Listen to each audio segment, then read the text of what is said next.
He was a warrior, a king, and a legend, a man who never lost a battle, a ruler who built an empire greater than the world had ever seen. From the sands of Egypt to the mountains of India, his name echoed in every land. This is the story of Alexander the Great, the man who conquered the world.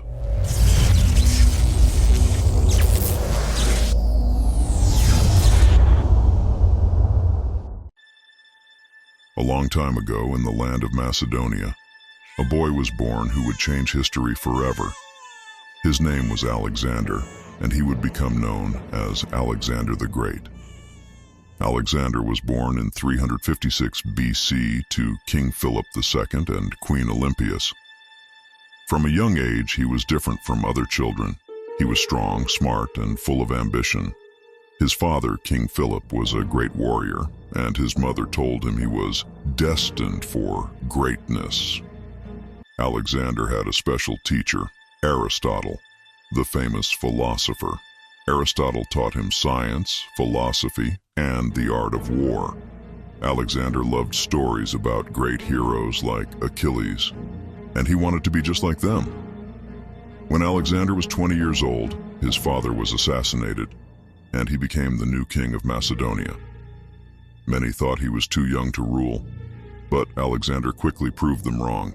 He was fearless, clever, and strong. He united his people and set his sights on the Persian Empire, the most powerful kingdom in the world. Alexander led his army across Asia, defeating Persian forces in one battle after another. His greatest victories included the Battle of Granicus, his first big victory against the Persians; the Battle of Issus, where he defeated the Persian king, Darius III, who fled in fear; the Battle of Gaugamela, the final battle where he crushed the Persian army and took control of the empire. After these victories, Alexander became the king of Persia, but he didn't stop there. He wanted to conquer the whole world. Alexander marched his army into Egypt, where he was welcomed as a god king. He built a city called Alexandria, which became one of the greatest cities in history.